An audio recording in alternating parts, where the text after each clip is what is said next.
गायत्री शक्तिपीठ सहरसा में मानव पुस्तकालय ह्यूमन लाइब्रेरी का शुभारंभ है। ये नाम सुन के आपको आश्चर्य जरूर हो रहा होगा कि मानव पुस्तकालय जैसा क्या शब्द है। लाइब्रेरी सुने, डिजिटल लाइब्रेरी सुने, ये ह्यूमन लाइब्रेरी क्या होता है। लेकिन अपने गायत्री शक्तिपीठ में ये कई सालों से आकार ले चुका है। पुस्तकालय का मतलब है, पुस्तकालय का क्या मतलब होता है? पुस्तकें, पांडुलिपियां, पत्र पत्रिकाएं, डिजिटल मैटर, इंटरनेट सेक्शन, कुल मिलाकर इसमें नए पुराने विचार होते हैं। आज की सूचना और अति प्राचीन सूचना। पुस्तकालय का, लाइब्रेरी का मतलब यही होता है। पर जब हम इसमें ह्यूमन शब्द लगाते हैं, सारी चीजें आपके मस्तिष्क में संग्रहित हैं, या आपके अनुभव से जो आया है। यानी ह्यूमन लाइब्रेरी का मतलब है ह्यूमन मेमोरी पावर, जो सामान्य पुस्तकालय के पुस्तक में नहीं है। नए विचारों को ह्यूमन लाइब्रेरी तत्काल जनरेट कर सकता है, ट्रांसमिट कर सकता है, रिसीव कर सकता है, इंटरप्रिटेशन भी कर सकता है। यह है ह्यूमन लाइब्रेरी और नॉर्मल लाइब्रेरी में अंतर। हमारे पूर्व राष्ट्रपति वैज्ञानिक डॉक्टर कलाम साहब ने क्या कहा था? एक अच्छी किताब 100 दोस्त के बराबर है, लेकिन एक अच्छा दोस्त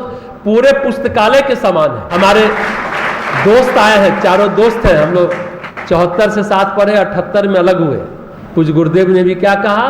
अच्छी पुस्तकें जीवंत देव प्रतिमाएं हैं, जिनको पढ़ने से तत्काल उल्लास और प्रकाश मिलता है। ये सारे विचार अब एक कंसेप्ट बन गए, जिसे ह्यूमन बैंक कहते हैं। शब्दों वाली कागजों की किताबें नहीं, बल्कि बोलने वाली जिंदा किताबें हैं, जो पढ़ी नहीं जाती बल्कि देखी और सुनी जाती हैं।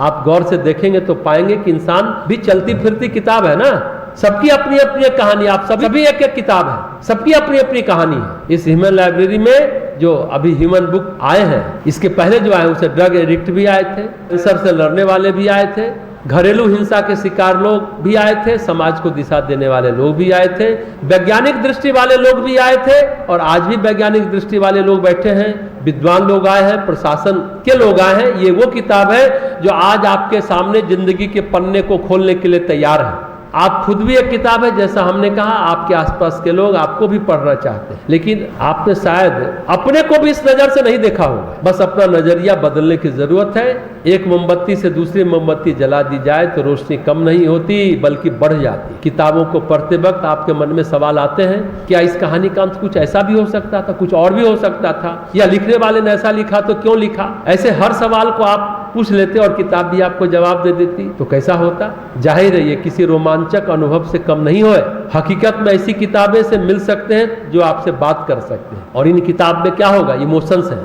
ये किताब आपके प्रश्नों का जवाब भी देंगी, और ये मौका मिलेगा आपको ह्यूमन लाइब्रेरी में, जहां आप मनपसंद इंसानी किताबों को पढ़ सकते हैं। बस यहाँ किताबें नहीं, चेहरे होंगे। किताबें नहीं है, चेहरे हैं। ये ह्यूमन लाइब्रेरी का मतलब समाज के घिसी पिटी परंपरा को छोड़कर लोगों को कुछ नया करने के लिए प्रेरित करना। इससे लोगों का मानसिक स्वास्थ्य भी अच्छा रहता है।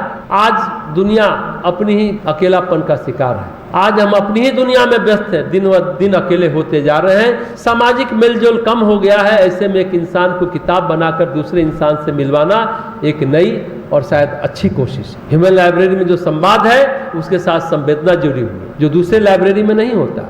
ज्ञान वितरण करने वालों के भीतर संवेदना नहीं है, और प्रश्न पूछने वाले के भीतर संवाद की उत्सुकता नहीं है, जिज्ञासा गहरी नहीं है, तो बात अधूरी रह जाएगी, पूरी नहीं होगी। अगर संवेदना और संवाद है तो इससे बड़ा मानव जीवन को वरदान नहीं मिल सकता। इस ह्यूमन लाइब्रेरी की बात करें तो शायद पहला ह्यूमन लाइब्रेरी अगर कहिए तो कृष्ण और अर्जुन के बीच उत्पन्न हुआ होगा। दूसरा महर्षि व्यास और सुत होंगे। अकबर के दरबार में राजा कृष्णदेव राय के दरबार में हुआ होगा, और 26 या 27 साल पहले यह ह्यूमन लाइब्रेरी डेनमार्क से शुरू हुआ, 80 देशों में फैला। भारत में सबसे पहले इंदौर में शुरू हुआ, फिर मुंबई में, फिर हैदराबाद में, फिर दिल्ली में, और पिछले 10 सालों से सहरसा के गायत्री शक्तिपीठ में ये ह्यूमन लाइब्रेरी चल रहा है। अब सोचिए कि भारत में ये ह्यूमन लाइब्रेरी ऐसे आए, ऐसी कोई संवेदना, संवाद, विचार, अनुभूति, बोध दर्शाती हुई लाइब्रेरी आपके सामने है, तो क्या आप उसमें आना नहीं चाहेंगे? आप यहाँ हैं, आकर के यहाँ रहें। तन यहाँ है, मन कहीं और घूम रहा हो तो बात नहीं बनेगी। ये बात 5 और 6 अप्रैल को जब रीयूनियन हुआ था, हमारे सभी दोस्त आए थे, 50 दोस्त, उससे मैं हुआ था कि ह्यूमन लाइब्रेरी किया जाए। हम लोग बैठे भी, लेकिन 47 दोस्त अपना अपना परिचय देते ही रह गए, और अगले कार्यक्रम का समय हो गया। बच्चे लोग प्रश्न लेकर के रह गए, पूछ नहीं पाए, क्योंकि अगला कार्यक्रम निर्धारित था। फोन पर फोन आ रहा था, ऑलरेडी लेट हो चुके थे, तो ये नहीं हुआ। तो प्रोफेसर मोहम्मद जावेद बोले कि अरुण ऐसा करो, जब बच्चों का जो क्वेश्चन है हम उसका जवाब देना चाहेंगे, इसके लिए हम फिर से आवेंगे। और उन्होंने अपना वादा पूरा किया।